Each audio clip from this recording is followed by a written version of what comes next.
दोस्तों, आज एक नया टॉपिक शुरू करेंगे और उसका नाम है रिवेट। मैं आपके लिए कुछ रिवेट लेकर आया हूँ। इसको हिंदी में कहते हैं कीलक। क्या कहते हैं भाई? कीलक। आपने कोई ऐसी चीज़ देखी है इस तरह की, कोई आकार की? ये कहाँ देखा होगा आपने? कभी रेलवे के ब्रिज देखना, लोहे के पुल, उसमें जो स्ट्रक्चर जुड़े रहते हैं उसमें ये कीलक लगे रहते हैं दोनों तरफ। ये रिवेटिंग से जुड़ते हैं वो सारे के सारे। आपने देखा होगा लाइन से बहुत मोटे मोटे मोटे मोटे ऐसे हेड दिखाई देंगे आपको, जहाँ पर वो जॉइंट लग रहा होगा। वेल्डिंग से नहीं लगाते हैं उसको, रिवेट से लगाते हैं। ठीक है। कई बाल्टियों में आपने देखा होगा इस तरीके की रिवेट लगती है उसमें, बाल्टियों में ऐसी टिन मैन रिवेट जिसको होंगे, बर्तनों वगैरह में। बर्तनों के हैंडल में आपने देखा होगा। आज हम इनके बारे में चर्चा करेंगे। ठीक। पहले तो आप ये समझ लो कि रिवेट का प्रयोग क्यों होता है। भाई क्यों करें रिवेट का प्रयोग? वेल्डिंग भी तो कर सकते हैं, नट बोल्टों से भी तो जोड़ सकते हैं। रिवेट का क्यों करते हैं प्रयोग? एक बात तो ये समझनी है आपको, वेल्डिंग या ब्रेजिंग, इससे जो जॉइंट लगता है वो परमानेंट लग जाता है। मतलब आपको अगर बाद में खोलना पड़े उसको तो जॉब सारा खराब होगा। आपने कभी गौर करा होगा, अगर हमारा हैंडल वो थोड़ा हिलने लगता है, रिवेट लूज हो गई मान लो, तो हमें उस बर्तन को फेंकने की जरूरत नहीं है, उस रिवेट को बस बदलने की जरूरत है। उसे ठोक के दोबारा हम टाइट कर देते हैं। ये बात समझ में आ रही है ना बेटा आपको? अगर वेल्डिंग कर दी गई होती और वो क्रैक हो जाता तो साथ में उस प्लेट को भी वो क्रैक डाल के लाता। तो परमानेंट वेल्डिंग करना हर जगह उपयुक्त नहीं है, ब्रेजिंग करना हर जगह उपयुक्त नहीं होता। उसके अलावा वेल्डिंग और ब्रेजिंग करते हुए इतनी ऊष्मा उत्पन्न होती है कि जो जिस प्लेट को आप जोड़ना चाह रहे हैं उसकी मेटलर्जी, मतलब आंतरिक संरचना चेंज हो जाती है, कमज़ोर हो जाता है। तो हर जगह वेल्डिंग करना उपयुक्त नहीं होता, ब्रेजिंग करना उपयुक्त नहीं होता। तो ये तो समझ में आ गया, वेल्डिंग जो परमानेंट जॉइंट है उसको नहीं कर सकते। पर नट बोल्ट क्यों नहीं कर सकते? भाई बार बार खोलना है, नट बोल्ट से खोल सकते हो। एक तो नट बोल्ट में गैप होता है। जब आपने देखा होगा नट बोल्ट को छिद्र में डाल के और नट को चढ़ाते हैं, इसके बीच में गैप रखना पड़ता है, क्योंकि अगर वो ठुकता हुआ चला गया बोल्ट तो आपकी चूड़ियाँ खराब नहीं हो जाएंगी। और अगर वो ढीला है तो उसमें जगह रहेगी हिलने की, है ना? सोचो अगर रेलवे के पुल में वो जगह रही या बर्तन में वो जगह रही तो हमारा तो मज़ा खराब हो गया ना। हम तो बिल्कुल टाइट फिटिंग चाहते हैं ना, उसकी फिटिंग ऐसी चाहते हैं, तो लीकेज भी होने लगेगी। तो इसलिए वो जो टेम्परेरी फास्टनर्स होते हैं उनका भी हर जगह उपयोग उपयुक्त नहीं है। एक और वजह है, रेल के पुलों को हमने मान लो नट बोल्ट से जोड़ दिया। हो सकता है पिन लगा के नट से जोड़ दें। रात को कोई चोर आया, चाबी पाना लिया, खोल के चला गया, ट्रेन गिर गई। ऐसा हो सकता है ना? तो हम इतना रिस्क नहीं ले सकते। हम उसको परमानेंट ऐसा करना चाहेंगे कि कोई कटर सेट लेकर आए तो ही काट सकता है रिवेट को। तो इतना खर्चा करके अगर उसने रिवेट काट मिली तो फायदा क्या हुआ? इतने की तो गैस फूक दी, जितने की तो रिवेट भी नहीं मिली उसको। बात समझ आ रही है? बहुत सारी चीज़ें होती हैं जिसकी वजह से हमें कहाँ पर क्या जॉइंट लगाना है वो डिसाइड करते हैं। आपको ये समझ में आ गया कि रिवेट का प्रयोग क्यों महत्वपूर्ण हो जाता है। हर जगह हम वेल्डिंग ब्रेजिंग नहीं कर सकते, हर जगह हम फास्टनर्स यानी कि नट बोल्ट को हम प्रयोग नहीं कर सकते। रिवेट का अपना एक महत्व है। ठीक, तो इसको पढ़ना जरूरी है। रिवेट के पार्ट्स को क्या क्या कहते हैं, ये परीक्षाओं में पूछा जा सकता है। इस शेप की आपकी रिवेट होती है, जैसे ये दिखाई दे रही है। इसमें ऊपर ये बनाया है मैंने, आपको ड्राइंग समझ में आने लगी ना? तो ओके। अब आप कहें इसमें ये टेल तो बनी नहीं हुई नीचे। अगर आप बहुत गौर से देखोगे तो आपको टेल दिखाई देगी। मतलब ये नीचे जो एक हल्का सा हिस्सा है, देखो दिखाई देगा वो आपको। ठीक है, वो ज़्यादा बड़ा नहीं होता। उसका मकसद सिर्फ इतना होता है कि वो होल के अंदर इसको डाल दे और फिर हथौड़ी से हम इसको पुश करके दूसरी तरफ निकाल देते हैं। इनके पार्ट्स के नाम समझ लो भाई। इसको क्या कहेंगे? हेड। कोई दिक्कत है? भाई सिर दिखाई दे रहा है ना, जो सबसे ऊपर होगा वो सिर होगा। बीच के पूरे पार्ट को हम क्या कहेंगे? बॉडी। और नीचे एक छोटा सा ये पार्ट दिया जाता है, इसको कहते हैं टेल। ठीक है। रिवेट जब आप बाजार से खरीदेंगे तो ऐसी मिलेगी आपको। एक तरफ हेड बना हुआ होगा और दूसरी तरफ हेड, मान लीजिए ये दो प्लेट हैं आपको जिसको आपको जोड़ना है। यहाँ पर आपने दोनों में एक समान होल करा, तो एक तरफ तो आपने ये हेड जो इसका बना हुआ आया है वो तो नीचे की तरफ से ऐसे लग जाता है। इसकी ये पूरी बॉडी इसके अंदर से बाहर निकलती है ऐसे, टेल के साथ ऐसे। उसके बाद हम यहाँ पर गर्म करके इसे पीट के ऐसा बना देते हैं इसका हेड। तो ये दोनों तरफ से लॉक कर देती है इन दोनों प्लेटों को। बात समझ में आ गई ना? कितनी सिंपल सी बात है। तो एक तरफ हेड बना हुआ आएगा मार्केट से, दूसरी तरफ आपको हेड बनाना पड़ेगा, तो आपकी दोनों प्लेट लॉक हो जाती है। सिंपल। अब इसके स्पेसिफिकेशन जरा समझ लो। स्पेसिफिकेशन मतलब जब आप बाजार में जाओगे तो क्या कहना पड़ेगा आपको, रिवेट अपने लिए जो उपयुक्त रिवेट है उसको क्या क्या बताना पड़ेगा दुकानदार को। एक तो बताना पड़ेगा मटेरियल ऑफ कंस्ट्रक्शन, मतलब वो किस धातु की बनी हुई रिविट चाहिए। आप कॉपर की चाह रहे हो, माइल्ड स्टील की चाह रहे हो, एल्युमिनियम की चाह रहे हो, या स्टेनलेस स्टील की चाह रहे हो। जैसा आपके दो प्लेटों को जो भी आप दो प्लेट जोड़ रहे हैं, आमतौर पर उसी धातु की हम रिविट भी लेते हैं। बात समझ में आ रही है बेटा? क्योंकि जब दो प्लेटों को हमने जोड़ दिया और बीच में हमने ये रिविट से इस होल को बंद कर दिया, ये धातु और ये धातु एक जैसा होना चाहिए, तभी तो पूरे जॉइंट की स्ट्रेंथ उस वैसी आएगी जैसी उस धातु की है। ठीक है ना, समझ में आ रही है बेटा? तो एक तो हमें बताना पड़ेगा मटेरियल ऑफ कंस्ट्रक्शन, दूसरा हमें बताना पड़ेगा इसकी लंबाई, लेंथ। ये बहुत महत्वपूर्ण है, क्योंकि अगर ये लंबाई, इसका दूसरी तरफ हेड बनना है ना भाई, तो ये आपकी ऐसी दिखाई देगी। जब आपने लगाई इस रिविट को, तो ये आपको ऐसी दिखाई देगी निकले हुए। फिर यहाँ पर हम कोई टूल रख के, अभी बताऊंगा, उसको रख के हथौड़ी से पीटेंगे। अगर ये लंबाई ज़्यादा हो गई तो फिर वो तो टूल, उसमें तो जो भी सिर आपका बनना है उसमें ऐसा गैप हो रहा होगा ना, उसके अंदर ऐसा होगा, उसके अंदर ही तो पीट पीट के ये बन जाएगा। तो ये वाला गैप तो पूरा भर गया, लेकिन अभी ये पूरा मटेरियल खत्म नहीं हुआ, तो ये ढीली रह जाएगी, आपकी रिविट ढीली रह जाएगी। ठीक समझ में आ रहा है ना? अगर ये छोटा रख दिया आपने लेंथ, तो इसमें पूरा भर नहीं बनेगा, ये यहाँ पर ऐसी चपटी सी हो जाएगी, हेड पूरा नहीं बनेगा, छोटा हेड बन जाएगा आपका। समझ में आ रही है? तो लेंथ बहुत इंपॉर्टेंट हो जाती है इसकी, हमें लेंथ बतानी पड़ेगी कि इतनी लंबी हमें रिविट चाहिए ही चाहिए आपसे। तीसरी क्या बतानी पड़ेगी आपकी? डायामीटर। इसमें तो कोई दिक्कत नहीं भाई, आपको जिस होल में ये रिविट चाहिए उसमें ये बहुत कम क्लियरेंस के साथ आनी चाहिए। मतलब इसका क्लियरेंस हम 0.5 mm से ज़्यादा डायमीटर पे नहीं रखते हैं।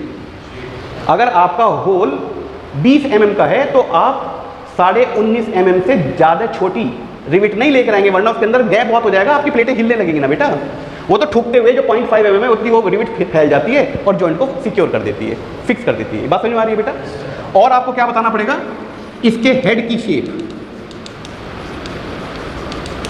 जो ये हेड है ना बेटा, ये अलग अलग शेप का आता है। अभी मैंने आपको 3 रिविट दिखाई ना, तीनों में अलग अलग शेप है। अलग अलग शेप का अलग अलग औचित्य होता है। क्यों? हम उस रिविट को, जैसा डिजाइन वैसा हम रिविट का हेड चूज करते हैं। वो आपको ड्राइंग में दिखाई देगा कि इसमें कौन सी रिविट लग रही है, तो बाजार से वही रिविट लानी पड़ेगी आपको। ठीक, तो मटेरियल ऑफ कंस्ट्रक्शन ये भी मैं लिख देता हूँ, मटेरियल ऑफ कंस्ट्रक्शन लिख देता हूँ। ये MS यानी कि माइल्ड स्टील की हो सकती है, एल्युमिनियम की हो सकती है, स्टेनलेस स्टील की हो सकती है, कॉपर की हो सकती है,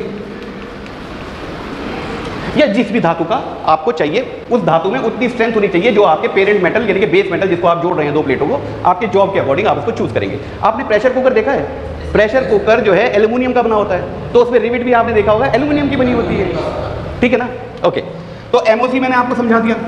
लेंथ के बारे में आपको बता दिया कि लेंथ क्यों महत्वपूर्ण है, वरना हेड या तो पूरा हेड बनने के बाद भी एक्स्ट्रा मटेरियल रह जाएगा, और या फिर आपका हेड छोटा बन जाएगा। डायमीटर मैंने आपको बता दिया, अगर डायमीटर छोटा रख दिया आपने तो वो ढीला हो जाएगा, और बड़ा डायमीटर तो उस होल के अंदर जाएगा ही नहीं, तो डायमीटर भी बहुत इंपॉर्टेंट है। रह गई अब हेड की शेप। ये बता देता हूँ हेड की शेप क्या क्या होती है। बस मैं इतनी ड्राइंग बनाऊंगा बेटा, आप समझ लेना, क्योंकि मैं सिर्फ हेड की आपको शेप बता रहा हूँ। ये सबसे कॉमन है, आपको सबसे ज़्यादा यही दिखाई देगी रिविट में। इसको कहते हैं स्नैप हेड, और ये रही। ठीक, ये एक अर्धगोलाकार इसका हेड होता है। इसको जिस टूल से बनाया गया होगा, या दूसरी तरफ जब ये ऐसे जाके इसका हेड बनाएंगे दूसरी तरफ, तो उस टूल में भी इस तरीके का एक गड्ढा होगा।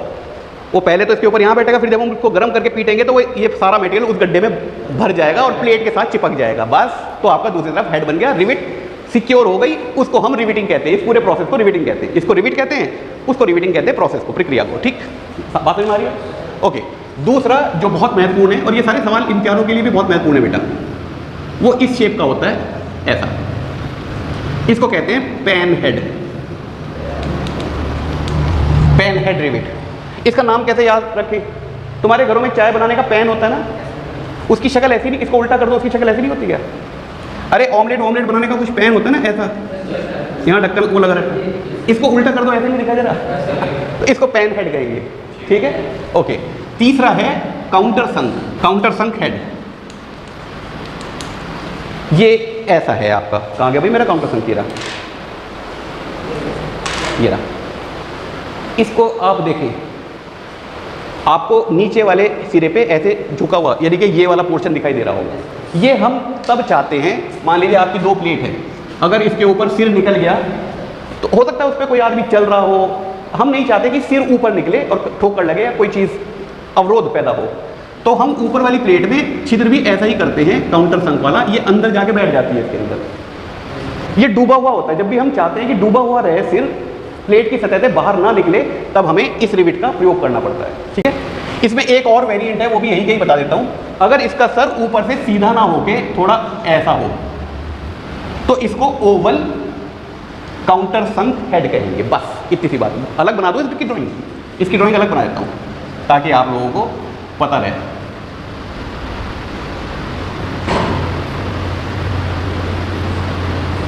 इसको कहेंगे ओवल काउंटर संक हेड। यहां तक कोई दिक्कत है भाई? इसके अलावा अगला है फ्लैट हेड।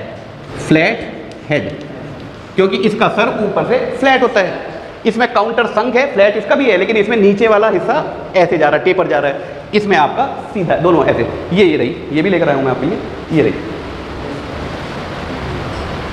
ठीक, ये है फ्लैट हेड। इसको टिन मैन रिविट भी कहते हैं। टिन मैन हेड भी ऐसे ही होता है, टिन मैन हेड रिविट भी ऐसी ही होती है देखने में। अब एक आती है मशरूम हेड। आप इसमें और इसमें फर्क देख पा रहे हैं? ये तो बिल्कुल अर्धगोलाकार है, ये थोड़ा मशरूम खाइए ना, मशरूम उसके सर जैसी है, इसको क्या कहेंगे? Mushroom head rivet. एक और इसी तरह की होती है, वो कुछ ऐसी होती है बेटा,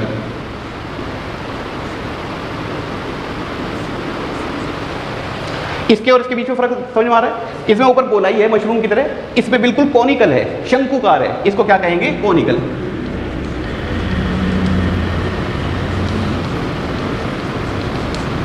ठीक, इसके अलावा कुछ और शेप भी हैं, हेड के अकॉर्डिंग नहीं है, लेकिन जितनी शेप हो सकती है मैं अभी बता रहा हूँ, यहीं पे बता रहा हूँ। बाइफरकेटेड होती है बेटा, बाइफरकेटेड, ये एक इंग्लिश का शब्द है, इसका मतलब है दो हिस्सों में विभाजित।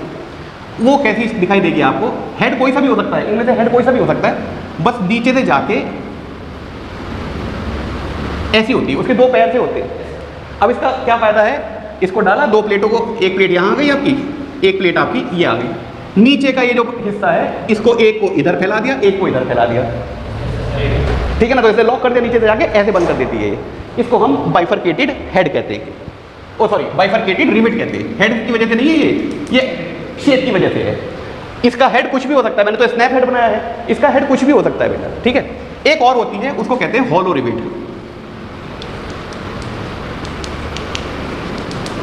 वो कैसी होगी?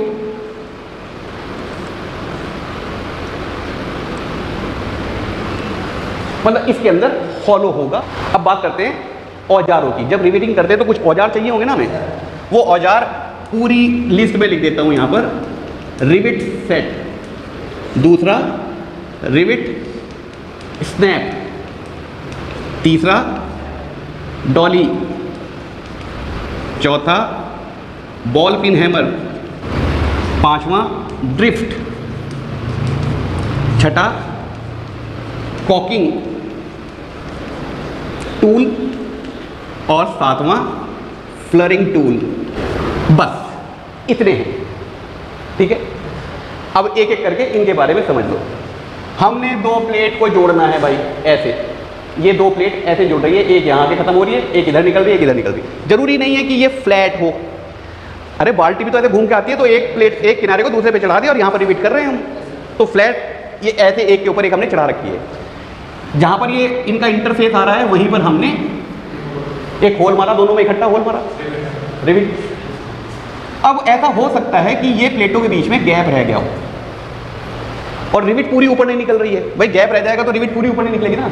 सबसे पहले तो इन प्लेटों के गैप को खत्म करना है, तो हमने यहाँ पर रिविट लगाई, ऐसे वो ऊपर निकलेंगी। फिर एक ऐसा ही टूल आता है, उसमें इतना ऐसे गड्ढा सा होता है अंदर, उसको जब ऐसे दबाएंगे तो रिविट तो उसके अंदर अंदर चली जाएगी और ये दोनों प्लेटें पास पास आ जाएंगी। इसको क्या कहेंगे? Rivet set. बस ठीक, यहां तक बात समझ में आ गई? ओके, अब बात करते हैं रिविट स्नैप की। यहां पर आपने होल किया और एक रिविट आपने ये ऐसे लगा दी। अब दूसरी तरफ हेड बनाना पड़ेगा, हेड बनाना पड़ेगा ना। तो हमारे पास एक टूल आता है ऐसा,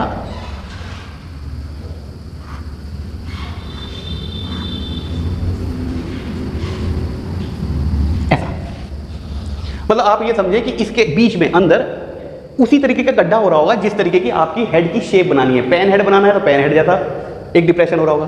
तो ये यहाँ पर आगे टिक गया, इसके यहाँ पर आगे टिक जाएगा। उसके बाद ऊपर से हम बॉल पिन हैमर इस पे बजाएंगे, गरम कर देंगे पहले इसको लाल करके और फिर हैमर से इसको ऐसे बजाएंगे। अगर सॉफ्ट मटेरियल है जैसे एल्युमिनियम तो गर्म करने की जरूरत नहीं, लेकिन अगर माइल्ड स्टील है, स्टेनलेस स्टील है तो गर्म करने की जरूरत होती है। तो इसको क्या कहेंगे, स्नैप। स्नैप मतलब झटके से मारा, उसने वही शेप उसको दे दी, फोर्जिंग कर दी। ठीक है, बात समझ में आ रही है बेटा? सिंपल था ना, यहाँ तक तो सिंपल है। और जब इसका हेड बनेगा तो वो यहाँ बनेगा ऐसे, तो ये भी टूल भी आपका फिर यहाँ पर लग रहा होगा। टूल भी आगे प्लेट के साथ ऐसे चिपक जाता है, नीचे दबा दिया ना उसने, फैला दिया उस चीज़ को। तो ये स्नैप समझ गया। अब बात करते हैं डॉली की। डॉली क्या चीज़ है भाई? भाई ऊपर से तुम हथौड़े बजा रहे हो तो ये नीचे नहीं निकल जाएगी डिबेट, तो नीचे से भी किसी को रोकना पड़ेगा ना। तो एक नीचे एक टूल होता है हमारे पास ऐसा, उसमें भी ऐसा सिर जैसा गड्ढा, जो भी आपका सिर है वैसे ही उसमें डिप्रेशन फॉलो हो रखा होगा, वो इसको सपोर्ट करके रखता है ताकि जब हम इसको ऊपर से पीट रहे हैं तो नीचे वाला सर ना खराब हो जाए, वो उसको बचा के रखता है। बात समझ में आ रही है? तो सारा का सारा प्रेशर इस प्लेट पर, इस डॉली पर यहाँ पर आता है, ये हेड आपका सिक्योर रहता है। उसको क्या कहते हैं? डॉली, जो नीचे लग रहा है। ठीक है, ये बात समझ में आ गई। अब बात करते हैं ड्रिफ्ट की। ऐसा नहीं होता एक ही होल हो रहा है। मान लीजिए ये दो प्लेटें हैं आपकी, एक ये नीचे वाली प्लेट है, एक ये ऊपर वाली प्लेट है। समझ में आ रही है बेटा आपको? ऐसे यहां आपने होल कर रखे। जब होल करे ड्रिल मशीन पे तब तो ऊपर नीचे करके करे थे, लेकिन जब जॉब को फाइनली फिट कर रहे हैं तब तो ये दोनों प्लेटें अलग अलग जाएंगी ना। अब वो नीचे वाला होल ऊपर वाला होल सीधे नहीं आ रहे हैं, तो हमारे पास एक ड्रिफ्ट नाम की चीज होती है। वो बस कुछ नहीं है, टेपर पिन है, एक ऐसी टेपर पिन है। उसको हम किसी एक होल में डाल के और जब ठोकना शुरू करेंगे तो थोड़ा बहुत, क्योंकि नीचे से पतली है तो थोड़े बहुत होल इधर उधर जा रहे हैं तो वो होल में बैठ जाएगी, और फिर जब हम ऊपर से ठोकेंगे वो उस होल को बिल्कुल सेंटर में कर देगी, सेट कर देगी। ना सिर्फ इस होल को सेट कर देगी, इसके बराबर वाले को भी सेट कर देगी। तो बराबर वाले में हम रिविट डाल देंगे, फिर सारे होल आपस में सेट हो जाएंगे। उसको हम कहते हैं ड्रिफ्ट। इसका काम क्या होता है? ड्रिफ्ट का होल को अलाइन करना है। ठीक, आखिरी में आ गया कॉकिंग टूल, सेकंड लास्ट है कॉकिंग टूल। अब इसको समझो, कॉकिंग टूल क्या है? यहां पर आपका ये रिविट का आपने हेड बनाया, ऐसे हेड बना दिया, नीचे भी हेड बना हुआ है, नीचे तो पहले ही हेड बना हुआ है।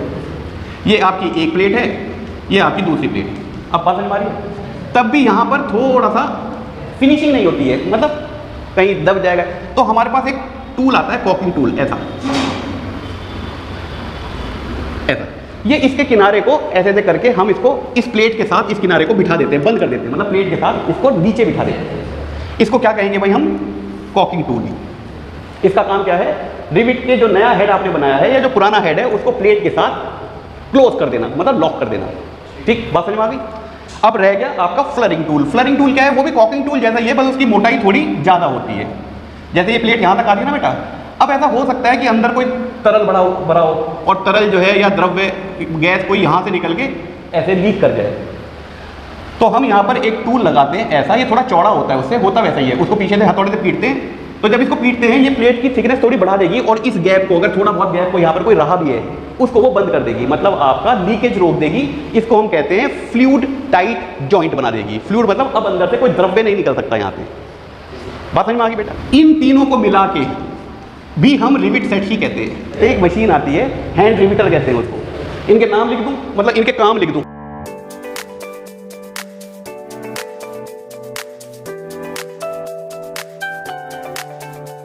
कौन से हैमर का हम रिविटिंग में प्रयोग करते हैं? नीचे 4 ऑप्शन लिखे होंगे, आपको कहना है बॉल पिन हैमर। जैसे पेन हेड है, पेन हेड रिविट है, वो बहुत मजबूत मानी जाती है, तो उसका काम हैवी स्ट्रक्चर में, मतलब जैसे पानी के जहाज बनाने में बहुत यूज होता है रिविटिंग का। पानी की जो बाहर की बॉडी है उसको बनाने में रिविटिंग का बहुत यूज होता है बेटा। पानी का जहाज हुआ या बड़े बड़े कोई पुल हुए, उसमें पेन हेड रिविट बहुत यूज होती है। स्नैप हेड रिविट जो है वो भी बहुत मजबूत है, तो आमतौर पर आपको हर जगह वो मिलेगी। ठीक है, काउंटर संक वहां पर जहां पर हम ऊपर नहीं निकलने देना चाह रहे। एक कॉनिकल वाली है, कॉनिकल वैसे वो मध्यम स्ट्रक्चरल इंजीनियरिंग में यूज होती है, पर आपकी किताबों में उसको लाइट इंजीनियरिंग लिख दिया है और वो सवाल आपके क्वेश्चन बैंक में भी आ गया है। ठीक है, कॉनिकल हेड जो है वो ठोक ठोक के उसको कॉनिकल शंकुकार एक आकार दे दिया जाता है। हैंड हैमरिंग से बन जाता है, वो हैंड हैमरिंग से बन जाता है। लेकिन सबसे लाइट इंजीनियरिंग जो सामान होते हैं, मतलब जहां पर भी है बहुत फोर्स ज़्यादा नहीं लग रही है, वहां पर हम फ्लैट हेड का इस्तेमाल करते हैं। हैंड हैमरिंग के लिए या लाइट किसी इंजीनियरिंग या स्ट्रक्चरल काम के लिए कॉनिकल लगा देना, कॉनिकल है उसका आंसर किताब के अकॉर्डिंग। मेरे अकॉर्डिंग, क्योंकि उसमें ये ऑप्शन नहीं दे रखा फ्लैट हेड। अगर फ्लैट हेड होता तो आंसर फ्लैट हेड हो जाता है, क्योंकि सबसे कम लाइट फोर्स ये सहन करता है। ये बड़ी कमजोर रिविट होती है, इसका हेड कमजोर रिविट माना जाता है। ठीक है, सिंपल। चाहता हूँ आप लोग पूछें सवाल। ये तो मैं बहुत चाहता हूँ। फिर भी अभी कोई सवाल नहीं आ रहा है, हो सकता है मैंने बहुत अच्छा पढ़ा दिया हो तो अगर आपको अभी कोई सवाल नहीं आ रहा है तो जब दिमाग में आए इस वीडियो के कमेंट में लिख देना, मैं उसका उत्तर दे दूँगा।